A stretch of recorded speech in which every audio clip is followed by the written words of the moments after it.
Hello friends and welcome back to the Dead Game Society. Today we're taking a look at Thief Gold.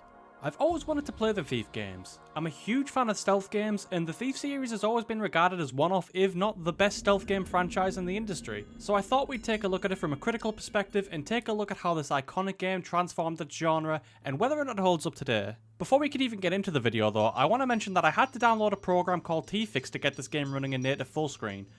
I can't imagine how much pain the guy who developed this program went through to get this game running at 1920 by 1080, but thank God he did, because this is not good. I also want to give a shout out to John R9, who released a custom keybind file that lets me play the game with modern controls. It's not that I can't get used to playing with outdated keyboard aiming mechanics, I just don't want to. Anyways, without further ado, let's start the game. Before we even get into the tutorial, we get a brief cutscene which introduces us to Garrett, the playable character. He was your typical street urchin who stole food in order to survive, and one day he tried to pilfer a bag of coins from a keeper, which I guess is this game's equivalent of the Thieves Guild. Rather than scold Garrett, the keeper is impressed that Garrett even noticed him in the crowd, and offers him a life among his order. Thus, we get our tutorial. The tutorial to this game is pretty much how I'd expect it to be, teaching you about light and sound, movement and combat. These modern controls are really helpful. I don't know how anybody played games with a keyboard only. Must have been a dark time. I'd like to point out here that the mentor Garrett has speaks directly to the player. I always hate when games do this. I know it's a tutorial, but I'd still like to be immersed in it somewhat. Once all that's done, we get another cutscene, and to summarise, one of the guild's prodigies has left since he was angry about something, and Garrett essentially monologues on how he plans to enter a lord's mansion to steal a scepter. We also get greeted by a shop screen, where we can stock up on arrows and the like before we head on to the mission, but from the looks of things, we're all good. And then, we're immediately thrown into the game. We have an idea of where we're supposed to go, but no problem. Let's check the map. Well, you can't say it's not a map. Trying to make sense of this is sort of weird, because I have no clue where I am, or where I've started, and then immediately I hear some voices and instinctively start to crouch because I don't know if I'm in hot water already or not. I take a look through some side alleys and find my way into some sewers. I find my way up and out onto the street where I hear a guard whistling. Alright, careful. Jesus. Alright, let's try that one again, I guess. Oh, for fuck's sake. I reload and just start brazenly running around the streets, and to my surprise, there's townfolk just going about their business. We're not up to anything shady, so the guards just also passes by. How's it going? Yeah, not too bad, pal. Up ahead, we see the guard on the post by the wall, and he certainly notices me. What's with the crazy getup? At first I think I might have to knock this guy out, but I managed to just pickpocket him. He'll be out cold soon enough anyways. With the key in hand, we drop into the well and swim through to the basement. I have to say that I love the sound design to this game. Voices will ring out around corners and you can tell what kind of guards we're dealing with here. But I've been thinking we should watch the outside. That's stupid. There's this oppressive and ominous score that plays as you're creeping by guards and rifling through other people's possessions. Now, that being said, the level designs are obviously pretty dated, but holy shit, I have no clue where I'm going. Oh, fuck. Can Garrett not just put something down quietly? Come on out then. Ah, shit. Have at ye, heathen. Oh no, you don't, motherfucker. That'll shut him up. With that little indiscretion out of the way, we head on up to the first floor and through a kitchen. Alright, one civilian. Wrong place, wrong time, my friend. What was that? Alright, phew. Fucking lamps. There are thieves' worst enemy. Alright, we exit through the ladder and into a corridor. It's here that we're introduced to one of your primary tools, the water arrow. The guards are either not programmed to notice these flames being put out, or they're blind drunk. Either's good for me. I lure a guard out with this pot and knock him out, and I attempt to do the same with this drunken guard on the other side of this wall, but he just hiccups and doesn't budge. He is drunk. Maybe we can just talk to him? Nope. Thank God this game's from 1998 because quick loading is so convenient for a trial and error game like this. So, with that corridor off limits, I go through the room I just lured that other guard into and find myself a shiny goblet. It takes me a while to get my bearings, but eventually I find the second floor. There's a dining room with a grand fireplace, and it's here that my inner kleptomaniac awoke. I could tell just by looking at these bottles that they'd be worth something. And that's a pretty recurring theme with this game. You learn to keep an eye for things that you think looks expensive. Coming out and I have to make a quick escape from this guy's vision before he notices me. And then I somehow find myself back in the goddamn basement. I'm a fan of these interlinking level designs, but a second floor exit to the basement just seems, I don't know, weird? We go back up to the pool and I have to play Ring Around the Rosies with this guard until I eventually decide to just shut him up. This takes quite a few attempts. I wasn't too happy about that. The different footsteps on different floor materials also tell you what kind of place you're in. They signify what kind of terrain you're going to be traversing. Carpets are safest, metal is loudest. You can plan your routes around this. Then we finally get to the scepter we came here for, and... Oh, I mean, alright. 22 minutes for my first ever thief level. I want to say that's not bad, but I also have no way of knowing. In our next cutscene, we see some molten lava poured into the cast of a hammer, and some more inspirational quotes appear on the screen. Don't you just love those inspirational quotes? I went to Cuddy's place to deliver the scepter, but Cuddy wasn't there. He'd been arrested by the Hammerites. Apparently they didn't approve of his occupation, and I doubt they approve of mine. So hopefully they'll never catch sight of me when I break him out of their prison. Damn right. Which is what I'm going to do. They're holding Cuddy in a mining complex carved out of a quarry. The quarry's flooded, but the Hammers still work the top-level mines and have converted part of the complex into a penitentiary for those who violate their tenets. I really like the world building and exposition in these cutscenes. Garrett seems like a really witty guy, and I love his voice actor.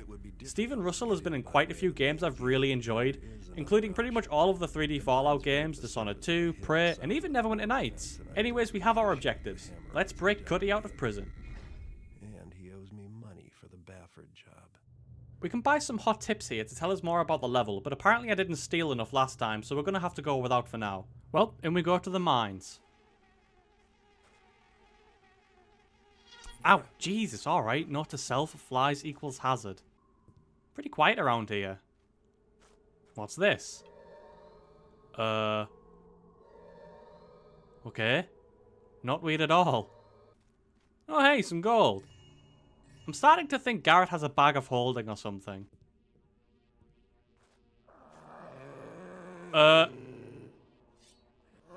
Jesus Christ. The power of Christ compels you. The power of Christ compels you. Alright, that wasn't so bad, I guess. Oh, fuck me. It's invulnerable. Alright, it's down. Just go. Alright, we can go up or we can go down. From what I can tell, there's no point in going down. I don't want to get eaten alive by the Walking Dead. The fuck is that? Right, well, it's blocking the way to the factory, so it's going to have to get sniped. Oh, wow. At least it died in one hit. I take some time to look around and finally come across some alive threats to my health. Water, guards, water, guards, water. After swimming through what I'm sure is lovely clean spa water, we take out a guard and end up pretty close to where we were anyways. All is quiet now, because so many now build without consideration for the master builder. His mark is no longer upon the life of the city, and the taint of the trickster will always seek entrance. Sure bro. You do you. Well, I'm not the biggest fan of this level as a whole. I have to say I love the theme. Authoritarian theocracies like this one would definitely have mining operations as unclean as intimidating as this one. Thankfully, I have a wooden club, and theocracies can't do anything against a wooden club. We can pour magma at the cast, but it doesn't do anything, which is a shame. A puzzle here would have been cool, but it's 1998. I can't complain. The whistling of these guards turns out to be really helpful when finding out where these guards are, and just by following coughs and humming, I found my way to the prison part.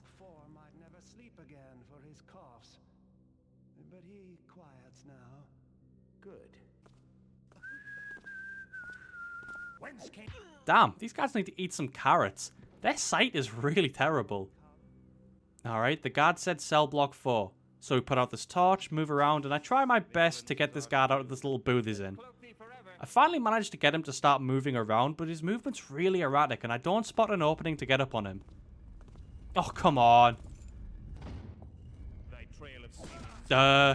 So just by way of looking at me, the alarms begin to blare. Running back, I remember to put this torch out so that he won't see me. Really? But he still doesn't even see me! None of the other guards give a fuck when the lights went out. Alright, whatever. I managed to do it the third time around and I find myself at the cell blocks finally. There's a guard up top, but he keeps doing 180s for some reason. I find Cuddy's cell and... Why? Okay, right. I guess we gotta get rid of the guy up top first. Hey, boy. Right this way. Oh no, you fucking don't. Oh, okay. Yes, he does. Why is it that I can do this shit on a guard who's directly facing me while his buddy peers into the dark, totally unaware as to who's bludgeoning his friend, but I can't do that reliably on a lone guard in the darkness? And then I can just run up on him anyways? Alright, Cuddy's in cell 6, which is... Well, which one's that? I'm assuming this one? It's the 6th lever, right? Nope, okay, well, I guess I might as well just open all of them. Oh, hey, a button. God damn it. Alright, all the cells are open. Let's go get Cuddy. Alright, old man. Let's get you out of here and me my money. Afraid you're gonna be disappointed? Good thing you're dying, Cuddy. Or I'd have to kill you for stiffing me. Again. Snap, snap, puppy. But I owe you, so... Felix went after the Horn of Quintus, down the Bone Hoard. Left me his notes. The Hammers got him, put him in their evidence box. Loot collection, more like. Upstairs. Officers' quarters. Once you're up there, hidden passage. If damp hadn't rotted my lungs.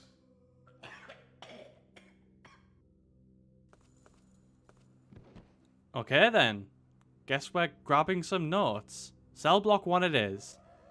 As it turns out, opening those cells was probably a good idea. These guards are alert, but they're all distracted. This is a great example of what early emerging gameplay looks like. This is cause and effect. Sneaking through the upper halls and we accidentally get every guard's attention in a mile radius. After waiting that out, we come to a room which I am 100% certain I cannot get into. There's a huge light here which totally reveals me, and these are the 2 most perceptive NPCs in the game, because they detect me almost instantly, every single time. Even if I try to brute force my way through it, this mage guy is apparently immune to not only my blackjack, but arrows too. A sword will do the trick, but I don't particularly want to kill anybody, and all I'd even get for my efforts is some holy water and a holy symbol. That mage does have a key, but I managed to find the exact same one on a garden a few corridors away anyways, and I already know he's not immune to being hit over the head. So with that, we open the evidence safe and find the notes for our next heist. Let's do it. But first, a very unexpected change of mood, I have to say.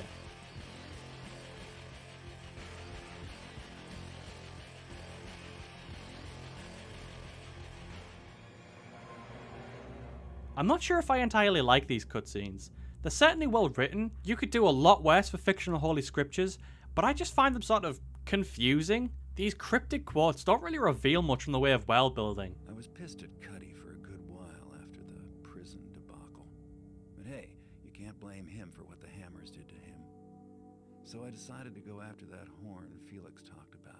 Not like I had a whole lot of choice, really. The rent is due. My landlord's even tougher than the Hammers. The map's pretty specific about where the entrance is. Too bad it's not as clear about where the horn is. Felix did some scrounging before he left, and his notes say the horn is in the tomb of some nobles. The Quintus family. Guess I'll just have to explore. Felix, always helpful, also said that the catacombs are supposed to be haunted. I think I'll go make some inquiries about where a heretic like me can get some holy water. Oh, so that's what holy water's for. Okay, so the level begins and... Oh, for crying out loud, just run past it. I have a feeling this isn't going to be the first zombie we see. Alright, let's test out the holy water. They explode? Was this water blessed by Uther the fucking Lightbringer?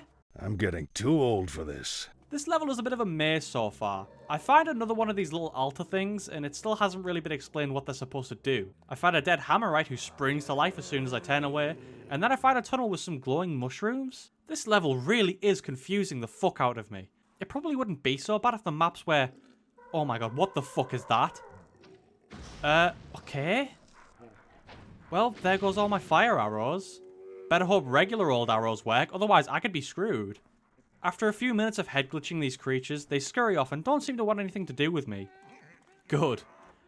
I continue going through these tunnels, and at this point I'm not even sure I'm close to where I'm supposed to be.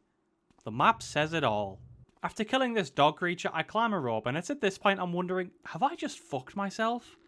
Have I just taken an extremely elaborate route around an area I could have went to earlier? The answer this time is no. This actually just turns out to be a pretty nice loot room, But that's a really recurring thought in this game, and I'm not sure if I like it. On one hand, intricate level design. On the other, confusing the shit out of me. I eventually managed to find the correct path, but I won't show you the whole thing. Just trust me, it was painful. I find a chamber where there's a lot of zombies. I end up using all of my holy water arrows just to make sure that I have some breathing room in case I need to explore for a long period of time, but the zombies are slow enough so that I can just run past them anyways. Oh, also, rope arrows are fairly useless. They only work on wooden ceilings, and most of the time, that's not what you get. Alright, this room looks important. It takes me a minute to find these ladders because they blend so well into the background texture, but eventually I make my way up these stomp platforms and find the Horn of Quintus. That mission felt like it took a lot longer than 24 minutes. I was seriously so confused wandering those goddamn halls and tunnels.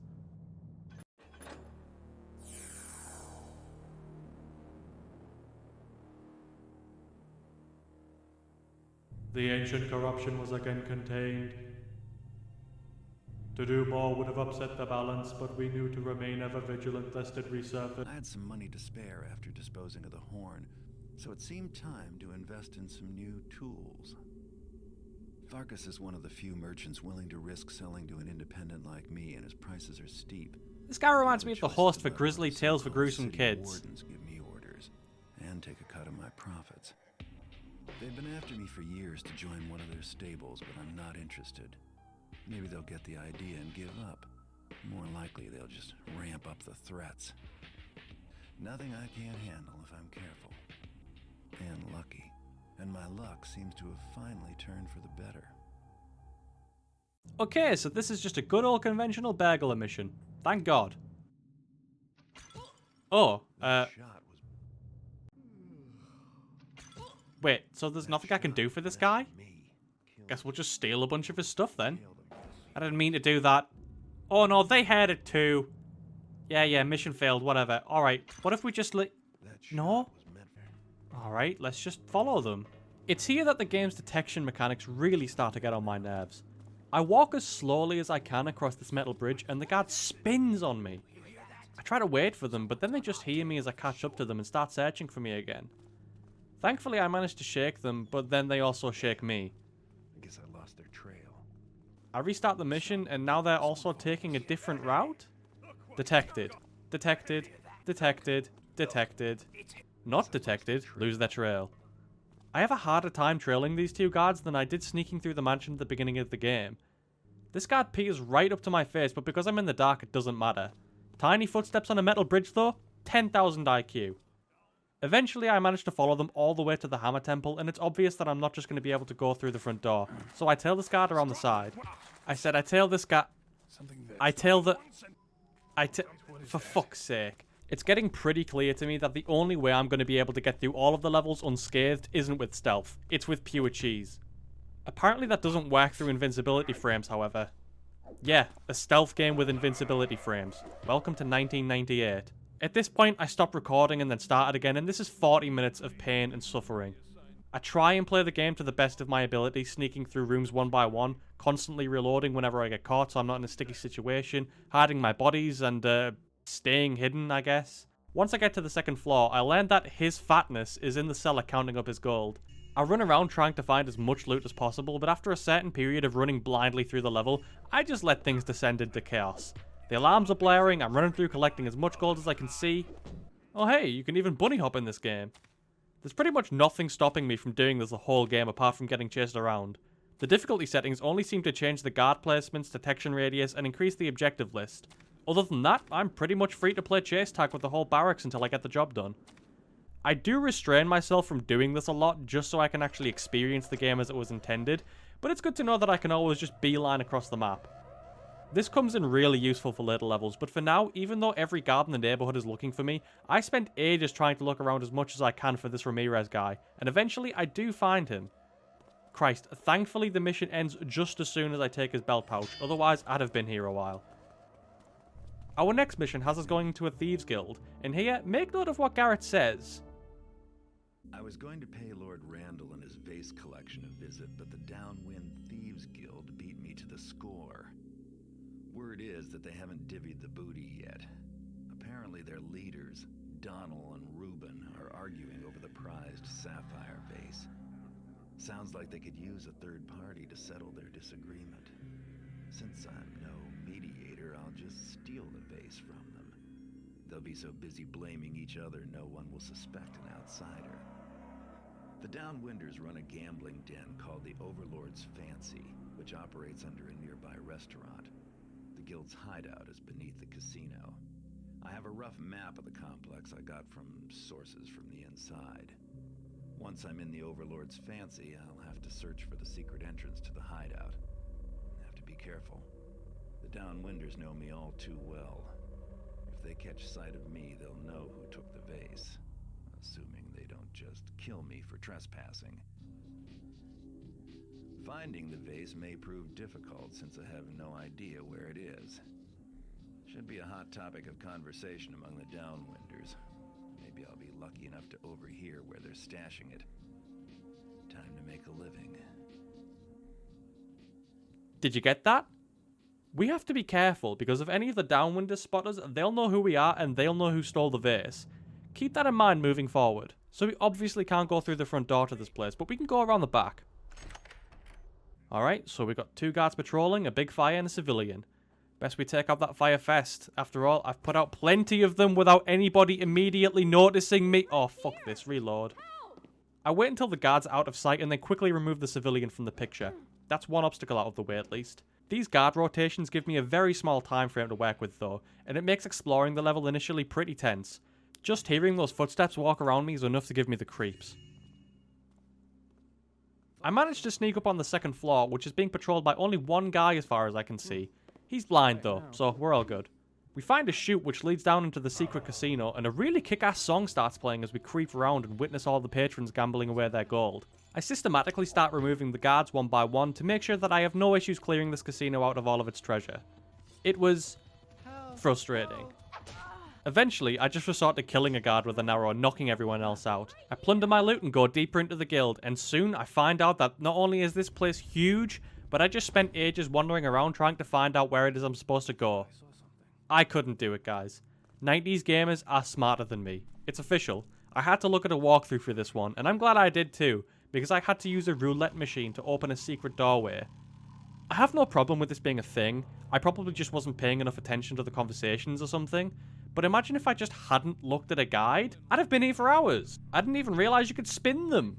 You want to know what else the walkthrough told me? No, this is possibly the most complicated map in the game. From conversations or scrolls you can easily miss, you will gain the following knowledge. Donald has Lord Randall's vase locked in the private safe in the west. Ruben has stole the key to Donald's safe. He has also entrusted his house key to his right-hand man, Tom. You must first find Tom, get the key to Ruben's house, steal Donald's safe key from Ruben's quarters, then retrieve the vase from Donald's safe. I don't know about you, but that all seems like pretty pivotal information to be easily missable. Thank God for the internet. Anyways, we head on down into the sewers after navigating through more patrols and find ourselves in Tom's room, one of the Guildmaster's main guys who, as previously mentioned, has the key to the house. We'll probably need that. If we read the letter on his desk, it's clear that we've probably just sentenced our buddy Tom here to his death. Wrong profession, I guess. Shortly after that, we come into a particularly problematic room, or at least it was for me. I can't get up to this archer without being spotted, so I have to just kill him with an arrow, and then I have to quickly reload because I'm low on health, and this guy kills me in one hit. Then, the second time I try, the bow does inconsistent damage, and the archer is laughing at it? I managed to quickly lure his friend into a dark corner and knock him out before the archer notices, but then the archer suddenly gains sonar sense and instantly sees me peeking around this corner. Oh yeah, he's also immune to my usual blackjack spam, and he can run through doors. I didn't realize Kitty from the fucking X-Men had a sex change and started running with the wrong crowd. I try luring him away with noise-making arrows, but he's still just standing there. Wait, did I hit him? I fucking hit him with an arrow that is meant to get his attention, but he's just stood there. Oh my god, just fucking die. Thank you. Okay, so after beating the final boss of the game, we enter Ruben's house, and his house is easy enough to navigate, at least in comparison to the rest of the level, that is. And I find the key to the safe, which is somewhere. Okay, yeah, I looked at the guide again, but I kept running around blindly looking for doors I hadn't opened before. And spoiler alert, I'd opened pretty much all of them. Well, as it turns out, I had to backtrack all the way back out into earlier in the level and go a way that I'd actually already seen before but couldn't remember. Once in this little vault place, as you can see, there's literally no way to get up here other than by using a rope arrow, which would immediately get this guard's attention. I had to resort to sheer violence since I didn't see any other way. There probably is a way to do this without killing anybody, but again, I'm also probably too dumb to notice it. Anyways, this guard on the other side of the door also gives me a lot of trouble. Thankfully, his friend's harmless. Guards, it's Garrett. Oh yeah, did you hear that? The guy recognized us. Now, in game logic, if they can see us, we can still just knock them out. But what happens when they wake up hours later? Does Garrett's blackjack also give its targets amnesia? This level's set up perfectly in the cutscene, and I was thinking maybe the game would actually prevent me from bunny hopping and blackjacking around with impunity, but no. Continuing on, this other house is a little less complex than Ruben's, and following the guide, I managed to get the vase, which is behind the flag. Again, I've probably missed something here, but if it wasn't for that walkthrough, I'd have been running around this level all night. Not only do I have to hit the flag, which is a departure from just pressing the use key like in everything else the game has thrown at me so far regarding secret compartments, but I actually have to know it's there. Tom and Ruben had their respective keys just lying around on tables. That scepter from the beginning of the game was just sort of sitting there on the wall, so it's not like the game has pulled this sort of shit on me already and I'm just ignorant to it. Whatever, we get the vase and leave the house out the front door, just like that. I was contacted by a woman named Victoria. She claims to represent a client who was impressed by the way I took care of Ramirez, and now wants me to steal something for him. The target is a magical sword, owned by a nobleman and collector named Constantine. She also mentioned that the guards are tough and organized, and the mansion is confusing to navigate in. Oh, fucking great. The house was constructed recently, so I've had to piece together my own map from observation and hearsay. Sounds like the place is a bit of a maze. Yeah, a maze with a badly drawn map. Wonderful. It's not like any of the other levels have been like that. No, this is a unique challenge for... Okay, even though I'm sort of mad about this being a maze, it actually does make sense for this level, which is probably why this level is possibly my favorite in the game, and I think you'll see why too. But I'm starting to get really tired of how obtuse this game is.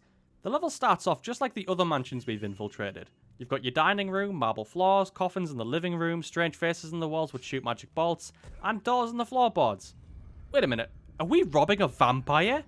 It sure fucking seems like it. Who has a house like this? And how are these guards just so casual about patrolling it? This Constantine guy must offer a great dental plan, because if I was offered guard duty in a place straight out of MC Esch's nightmares, I'd probably decline very politely and slowly leave. At least his bedroom's sort of normal.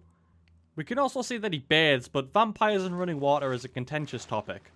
This whole time we're climbing these rooms, we hear a very creepy feminine giggle and this ominous droning in the background, and I'm not ashamed to admit it, I was so uncomfortable here.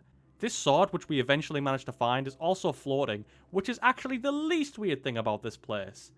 Honestly, all of this indoor foliage and checkerboard patterns reminds me of Alice in Wonderland, which is fitting because I have truly fell deep into a rabbit hole here. Even though this level is just as labyrinthian as the previous ones, though admittedly it's nowhere near the tedium of the Thieves Guild, I actually like it here.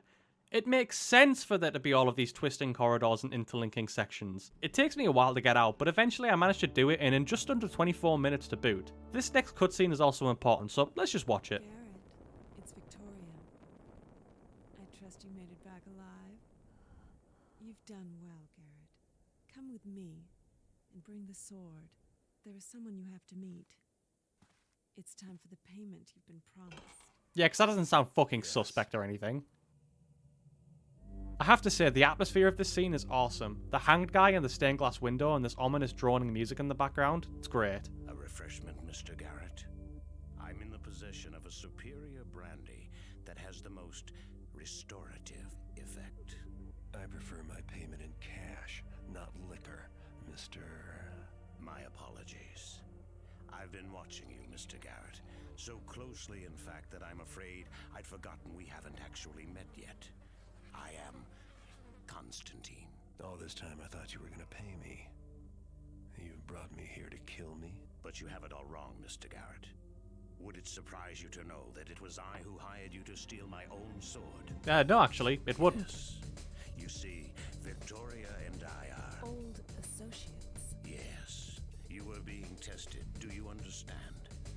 And I must say you more than live up to your reputation. What the... Is that from the brandy? You are quite an extraordinary thief. Testing me? it you want from me, Constantine? I am a collector, Mr. Garrett, but there are some items that are not available for purchase. Oh, hey, it's Kane. Must be acquired Wait a minute, why does he using have a head in his... Never In mind. this case, the item in question would be best acquired by thieving. Not simple thieving. No. I need an artist like yourself. What exactly is this item? It is the gemstone called the Eye, for its unusual, Appearance. yes, kept hidden in the sealed cathedral deep inside the halls of the scum Hammerites. Oh, but forgive me, you are possibly friendly with the Order of the Hammer. No. Fanatics make unreliable friends. Excellent. I am prepared to offer you quite a sum, 100,000 upon receipt of Wow, the Eye. 100,000? I don't see how I can refuse such an offer. Marvelous. Victoria can fill you in on all the particulars. And Mr. Garrett, the sword, keep it.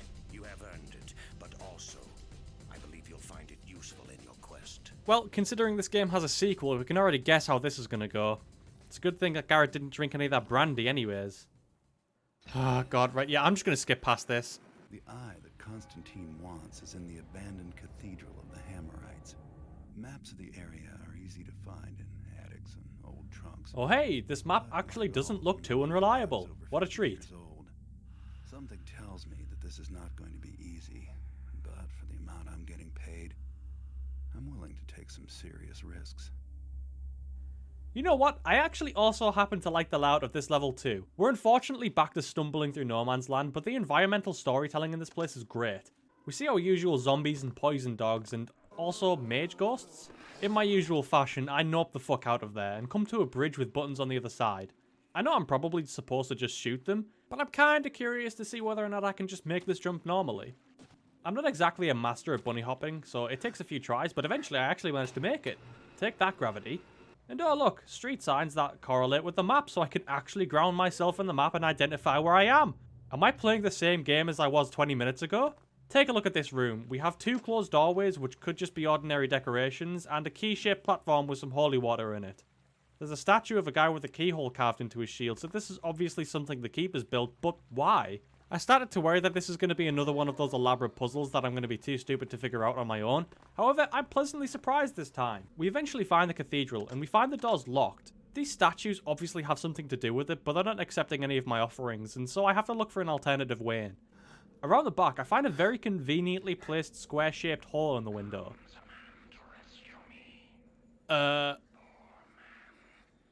Okay, the gem we came here for is telepathically whispering to us. That's, normal.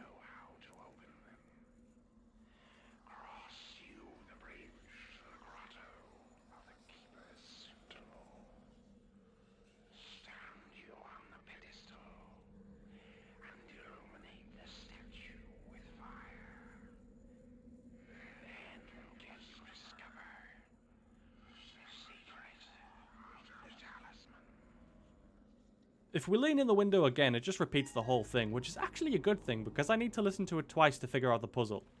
Keeper's grotto, stand on the pedestal, illuminate the statue with fire. It's a little rough around the edges, but the riddle is relatively straightforward and we've already passed through the grotto on our way here. Following its instructions, as the eye predicted, gets us into the Keeper's abandoned hideout, complete with its own trivial pressure plate puzzle to keep those idiot guards out. However, just in case they manage to get past it, there's also an extremely slow moving wall coming to crush us in. Even with a head start, the door takes far less time to lockpick than the wall would have taken to kill me. No wonder Garrett left the Keepers, considering they're this order of master infiltrators and thieves. The defense systems are shit. Anyways, we find a map, which has the locations of the 4 talismen that we need to collect in order to open the door to the cathedral, and the level abruptly ends once again. The Talisman of Earth is guarded by a foreign magus sect known as the Hand Brotherhood. Oh great, They wizards. reside in a compound of huge towers where they practice their arts of earth, air, fire, and water. I bribed some servants to get me a map of the common grounds, best I could do since only the mages are allowed in the towers. Hey, you know what? The map doesn't look all too terrible. Entrance. Once inside, I'll need to move quickly to find the talisman. I wouldn't last long in a fight against the mages. So, we spawn into the level and immediately enter the gatehouse. This first part of the level probably gave me the most trouble compared to the rest, though this is once again another level where I had to look at a walkthrough, and you'll see why.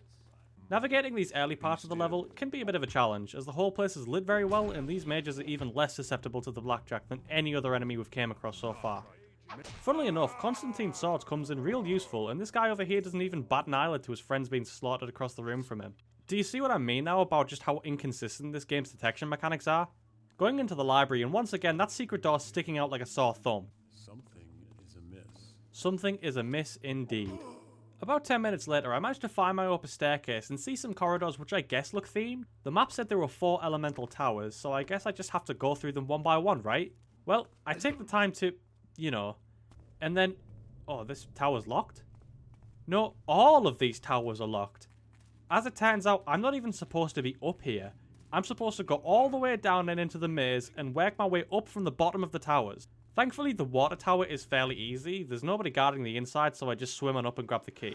And thank God they named the key so I knew which tower I needed to go to next. Because these mazes are crawling with guards, and I'd have hated to go through yet another trial and error process with this game. The Earth Tower is much more labyrinthian, but I can at least go out from the top of the tower and make my way back down the stairs again. The Air Tower, however, was a bitch. Not only are there these 2 guards patrolling the 2nd floor, which I just couldn't figure out how to stealth past because I'm an impatient moron, but there are all of these floating platforms which you have to wait for. Why? Who would make a tower like this? I get that these towers are all supposed to be themed around the elements, but this really doesn't strike me as a place where people would, work. The soundtrack to this place is really nice though. It's just sort of oddly calm and ethereal. At the top of the tower, we have to lower these telescopes to lower the chest, and I'd be hard-pressed to call this a puzzle, but I can't complain. Trying to speedily escape out of the tower proved to be a much more tedious task. The lava tower was surprisingly easy, bar a few hiccups. Just jump across the platforms and make sure not to stand on the heated ones. Or stand in the way of fireballs for that matter. Or stand on the heated platforms while dodging fireballs. The puzzle at the end of this tower is more or less challenging, it just required patience. Then, once we got the final key from the fire tower, we can finally go to the top of the central tower and unlock the room where the talisman... Talismen? Once we deal with the mages in here, it's a simple case of trial and error to find the right one. And then it's all the way back down to the bottom to swim out to our escape. The keepers have hidden the talisman of fire in a place they call the Lost City. I've also got a map. It's so old the edges crumble in my hands. It shows the city, or at least how it was back then. Oh yeah, I'm sure it does, Garrett. I'm sure it does. Thankfully, this level is a lot more straightforward than the others.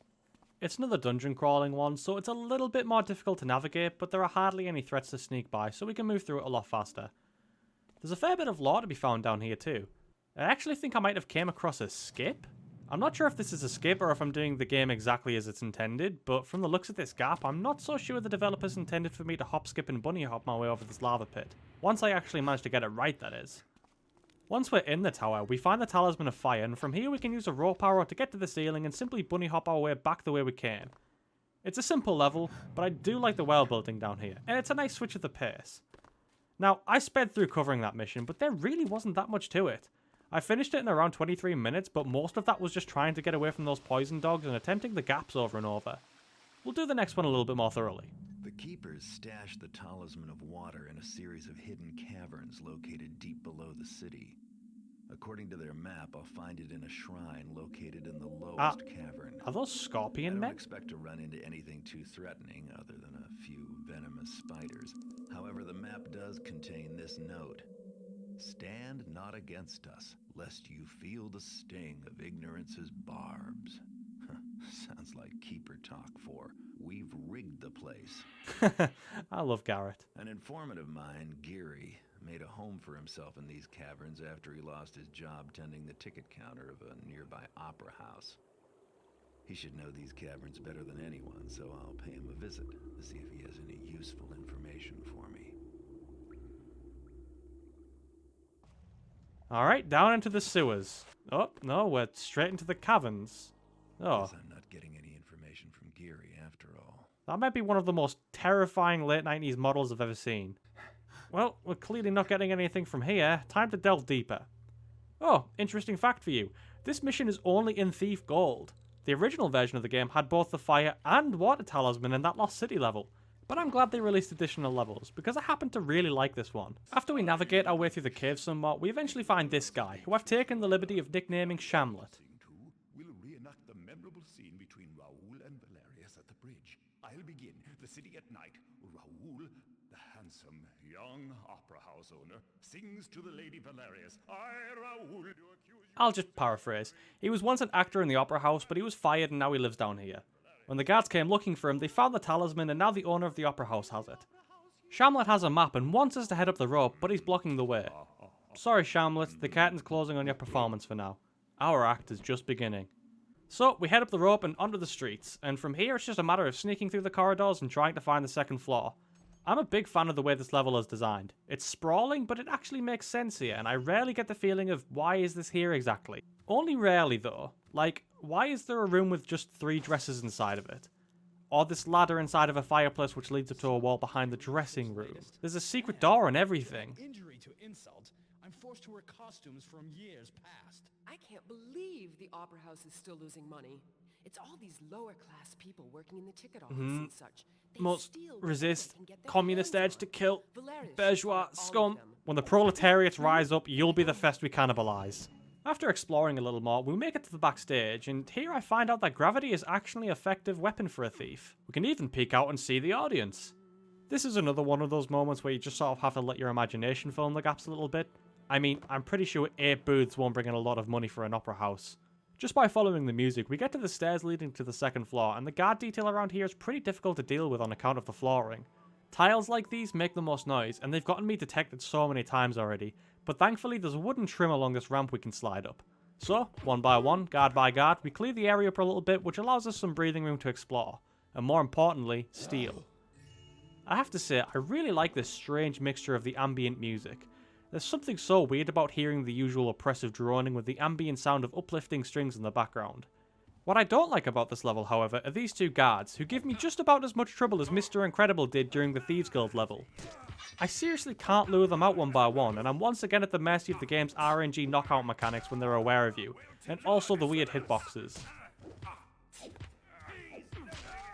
I managed to knock them both out after several attempts, and once I deal with the guards inside, I find the talisman and begin my usual tactic for exiting a level, jumping past everyone without a care in the world.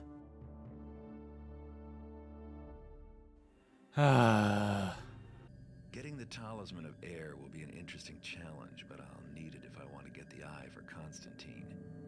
It's well hidden inside the city's hammer temple. Oh great, more hammers to sneak through.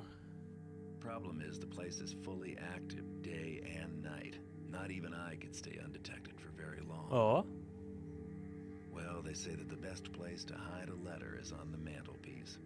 Oh? In mind, I'll be going in by the front door, dressed as a Hammerite novice.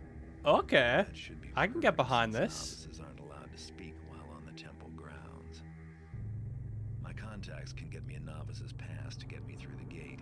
Once inside, I'll be free to take my time, explore the place thoroughly, and find the talisman. Oh yeah. As long as I don't do anything violent or get caught somewhere I shouldn't be.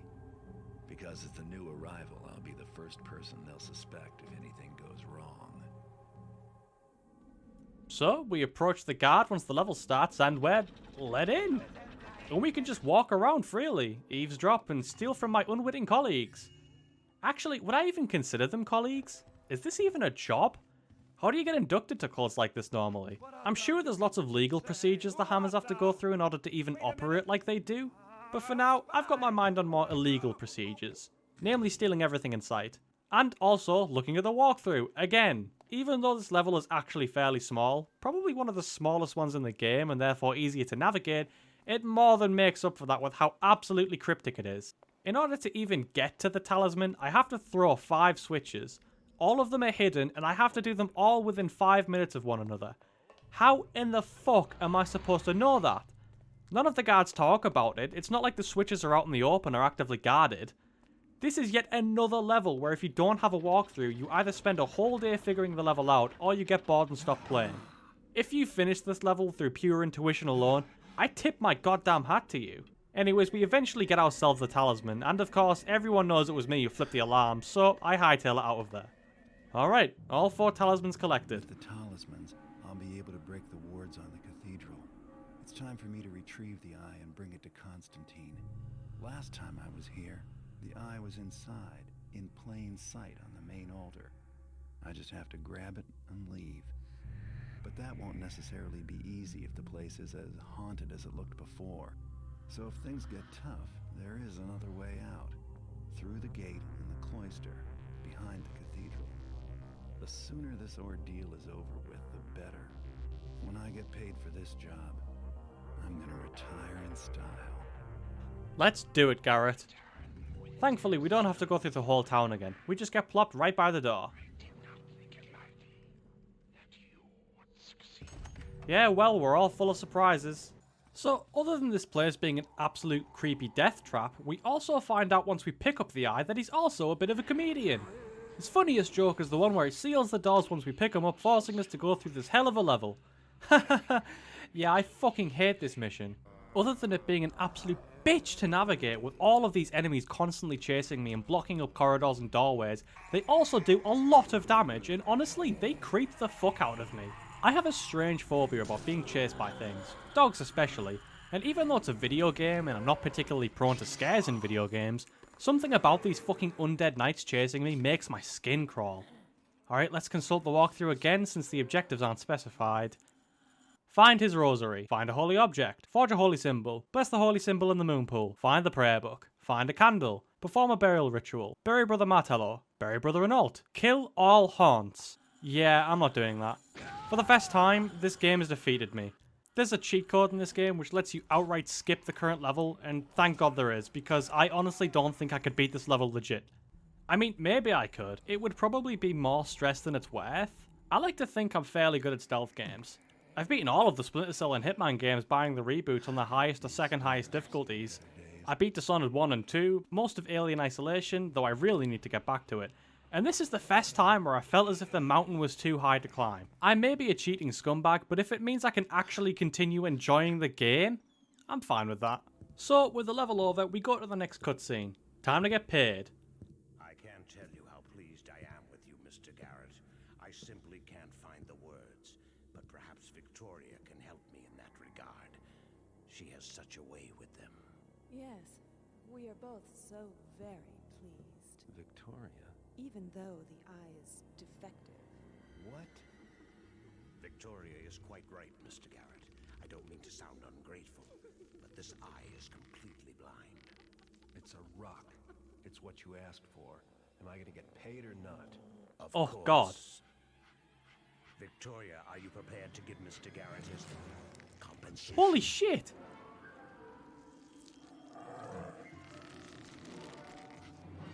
Don't just stand there, Garrett. Run! To the woodsy lord, and offer up your flesh eye so that his eye of stone may see.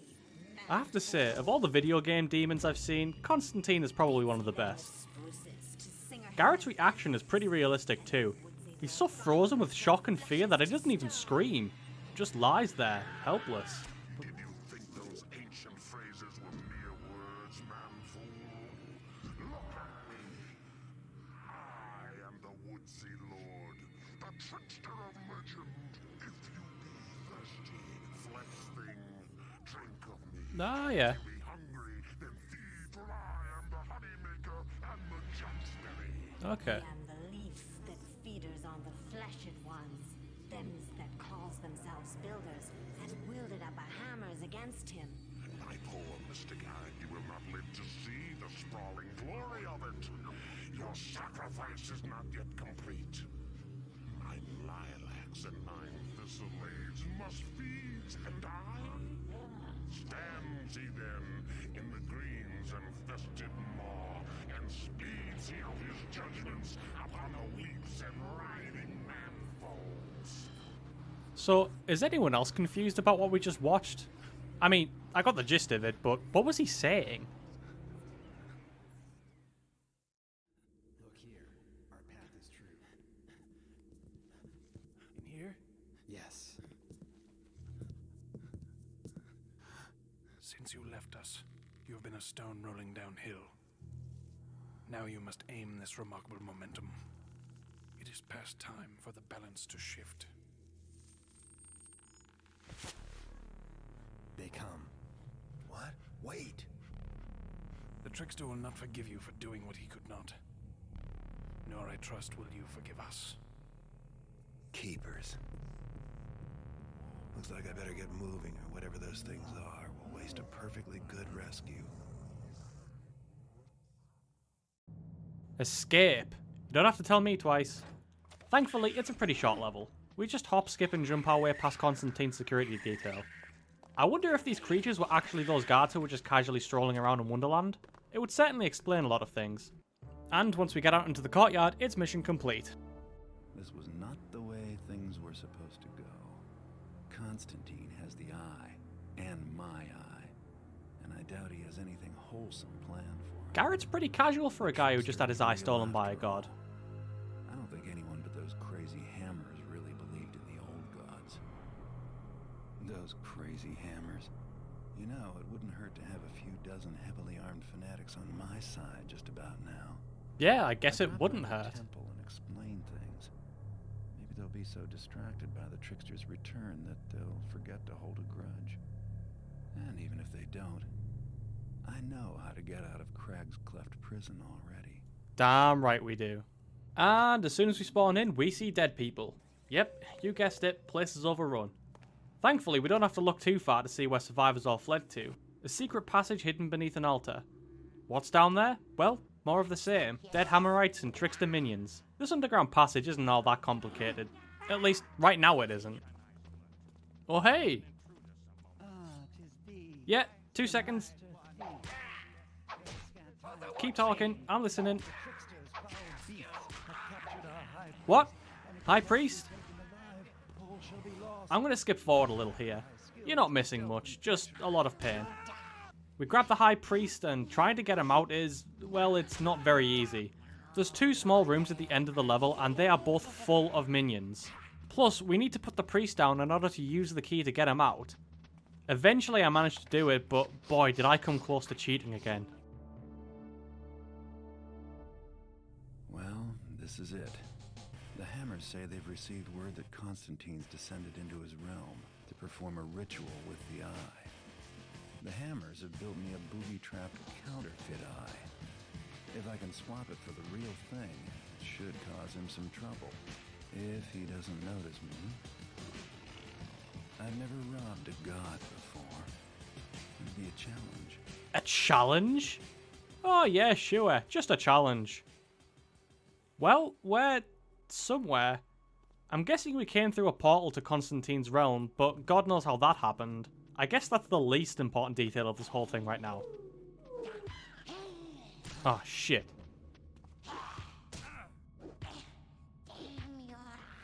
You've already got one. In the land of the blind, the man with one eye is king. And also, the man who can bunny hop. He's also king. This final level sort of reminds me of Zen from Half-Life. Strange 1998 graphics, lots of health and safety hazards, and that weird uncomfortable feeling you get when you know you're somewhere you don't belong. You know, for a level set in a realm of chaos, you'd think this would be the level where I get lost. But no, it's actually surprisingly orderly. I didn't get lost at all in this level. It only takes me about 10 minutes to get to Constantine. Granted, I was sort of speeding through the whole time, but still, I didn't really have much trouble even getting here. Alright, so we,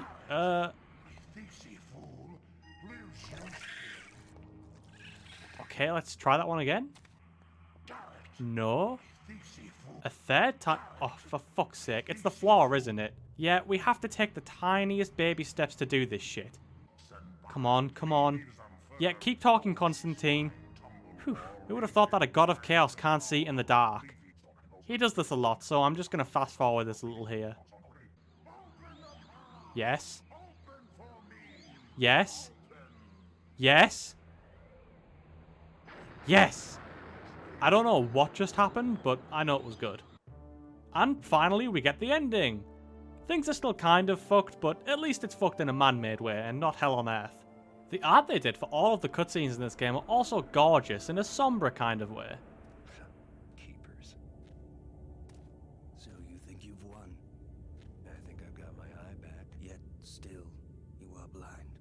If you hadn't noticed, I just saved the world. Goddamn right we did.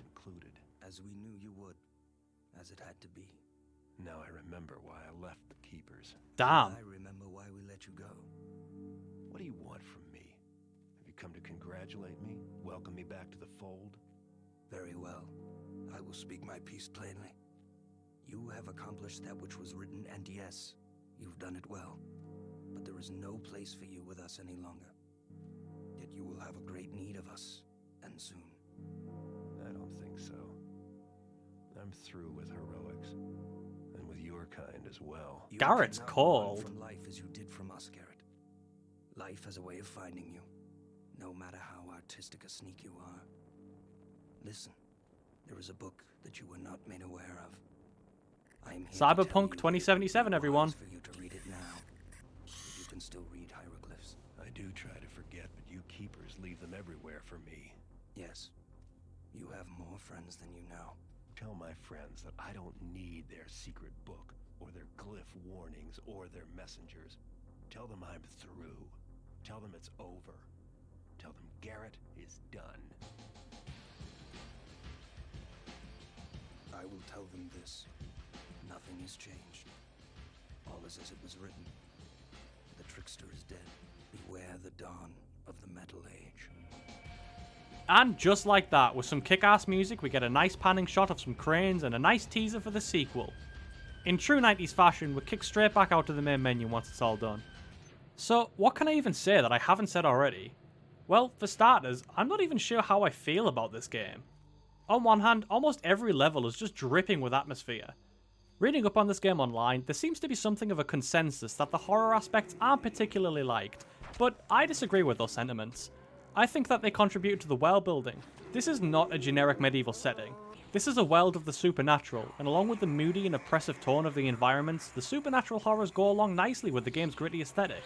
A common criticism I seem to see online of this game is that its sequel, Thief 2, was a much better game because it omitted many of the supernatural elements, and instead of including as many dungeon delving levels, it focused more on sneaking exclusively around humans. I personally disagree with this sentiment also.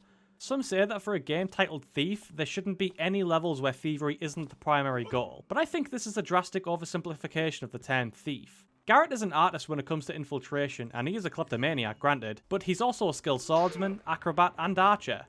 Being a thief is Garrett's occupation, but what he really is a rogue. Dungeon delving is but one of Garrett's many skills, and besides, the ultimate goal in all of these levels is still true to the game's title.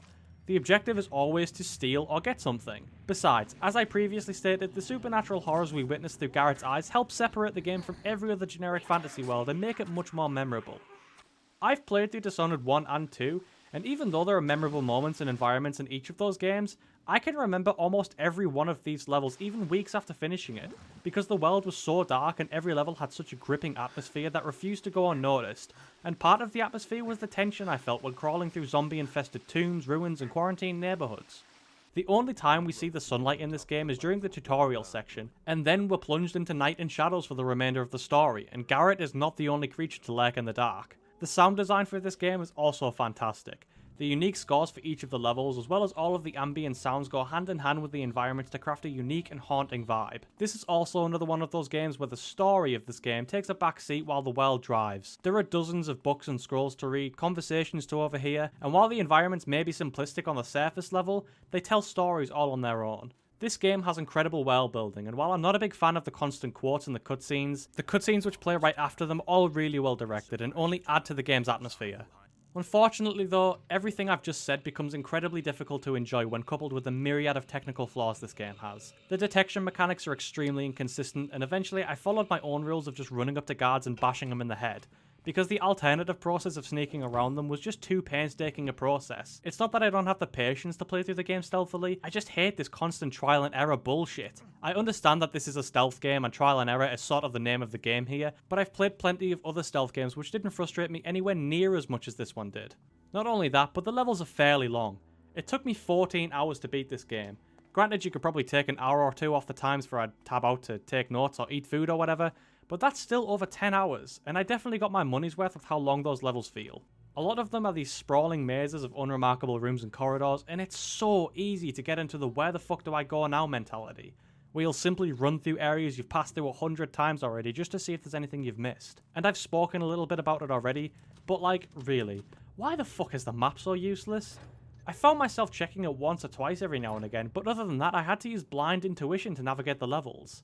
The compass is also fairly useless because again the map doesn't tell me shit anyways. Where am I?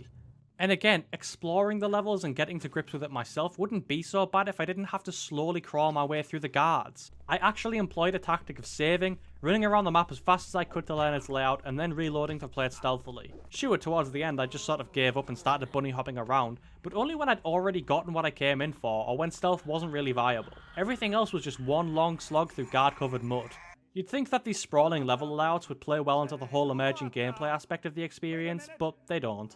At most, you have a few ways of going about an objective, which is still thankfully more than one, but only a few.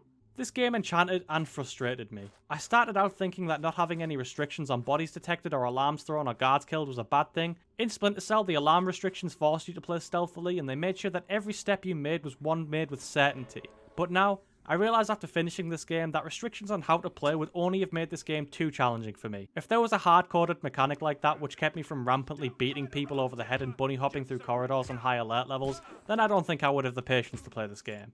I'm sure that there are masochists out there who fully ghosted this game without a single knockout, and they are better men than me, because I'm honestly glad I got this game over with. I'm happy I finally got to play it, but man, 1998 was a weird time for games. On that note, keep an eye out for the Halloween episode where things are going to get even weirder. Until then, session adjourned.